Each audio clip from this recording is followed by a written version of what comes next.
What's going on, everybody, and welcome to another episode of Tunji's podcast. I am your host, Tunji Taylor Lewis. First and foremost, I apologize to anybody who's listening to this in particular because, obviously my voice is a little bit nasally right now. I have caught a little bit of a cold over the weekend.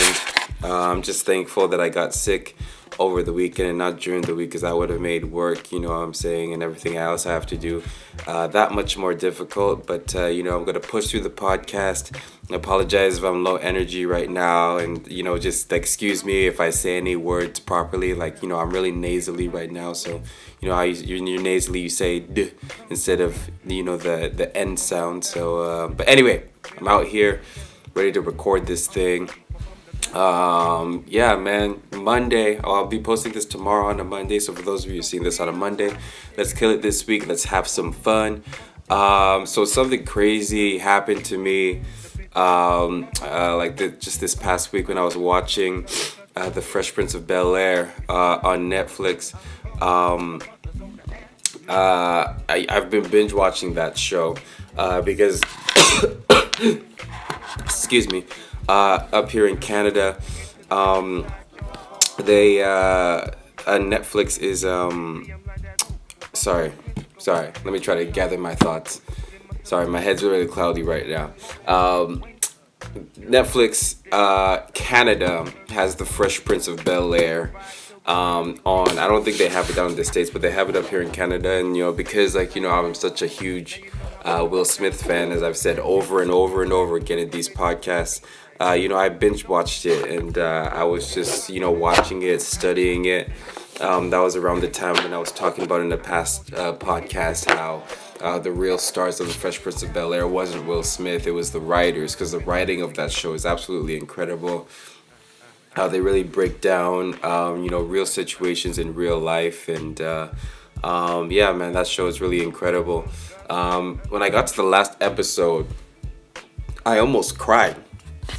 And the reason why I almost cried was because, the last episode was just everybody was moving on, with their lives. Ashley and Hillary were moving on to their new careers and school opportunities in New York.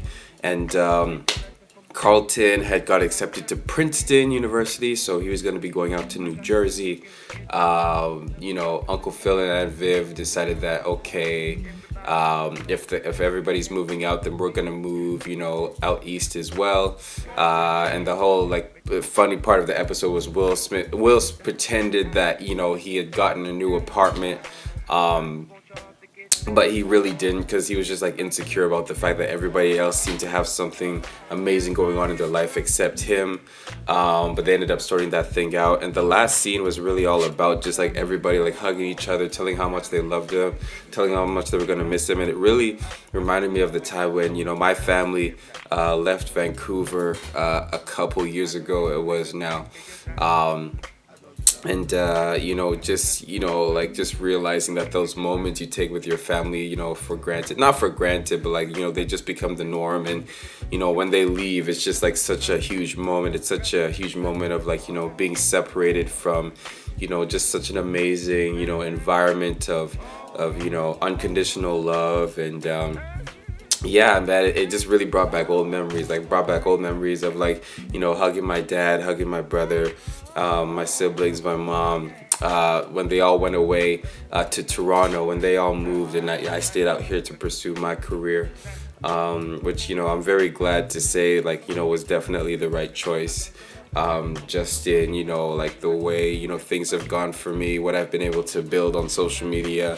Met my girlfriend out here, and, she's the absolute best. And it's just crazy to think, life's all about decisions, man. And it's just crazy to think that, if I had made that decision to go out with my family to Toronto, I never would have met her, right? So it's it was definitely a worthy sacrifice. But yeah, I was just sort of thinking over this weekend after watching that show about how tough it was to be away from my family and to just be in a spare room in a family friend's house. And even though I'm very grateful to those people for inviting me in, it's very different when you're amongst your own family. You know, it's just it's all the little things that, like, you know, that it's just the little things in which they remind you that they love you, right? Like, you know, when mom, you know, cooks a meal, you know, that's her way of saying I love you. When dad says, you know, how was your day at school, that's a way of saying I love you. You know, when you're roasting your siblings and your siblings are roasting you, like, it's all out of love. There's always just constant reminders, like, it's a constant environment of love. Sorry, I'm about to sneeze right now. Whew, I'm struggling. I'm gonna make it through though. I'm gonna make it through. I only got 5 minutes left or something. But yeah, man, it's crazy, and it's but you know, and it's also crazy just how, like, easily, not easily, but like eventually you learn to cope and you learn to deal with it, and you just learn to be like your own person. And, you know, all of a sudden, you know, you're okay with catching up with your family every once in a while, and you know, being busy, whereas before it was just like an absolute, like, it was like the hardest thing in the world, you know. Like, it's amazing how time always like gets you past these things. I got a question from Queenie Queendom. How are you? Hope all is well. Um, Ultimately, I'm good. I'm a little bit sick right now, so I'm just trying to push it through this podcast. You know, definitely a couple things, you know, in life that, you know, got me a little bit stressed, got me a little bit, you know, um, got me consulting a bunch of people and like having some discussions. But ultimately, life is good. Can't complain. You know, I'm blessed. You know, yeah, man. Yeah, man. You know, I don't like to complain too much because, you know, I'm grateful for the problems that I have. So grateful for the problems that I have. I guess we're gonna switch subjects a little bit here, but one time I went with my family to Sierra Leone, where our people are, like, that's our background country. And going into a third world country, first of all, observing the things that are like better about that country than how it is in Canada or the United States. But also, you know, you also do, you know, observe the fact that, you know, they don't have as much as we have, and yet they're happier. You know what I'm saying? Like, it is actually true. Like it, you know, it's a very social country. It's a very communal country. Like, you know, anybody could go up to any random stranger, strike up a conversation, and it won't be awkward at all. There's a lot of love. There's a lot of spirit in that country. You know, everybody's, filled with joy. People aren't as depressed as they are over here, and that really put things into perspective for me. It's just like, okay, like, these people do not have nearly the amount of blessings that I have in my life, and yet I complain more than they do. So ever since that day, like, you know, I went there back in 2009, 2010. Ever since that time, like, you know, I just don't like to complain about shit. I just really don't like to complain about shit. Obviously there's things in life that, you know, like, frustrate me and like bother me, and I gotta vent, and, you know, I gotta express that stuff. But you know what, like, day to day, I just don't like to complain. Got a comment here: the less you have is freeing.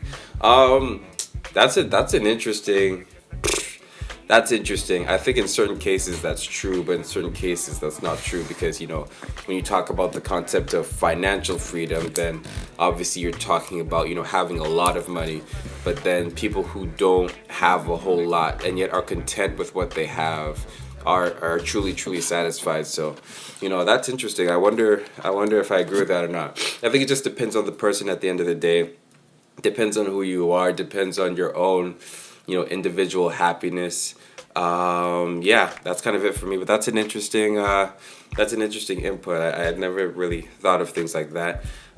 With that being said, that's the end of the podcast. Peace out, y'all. Love y'all.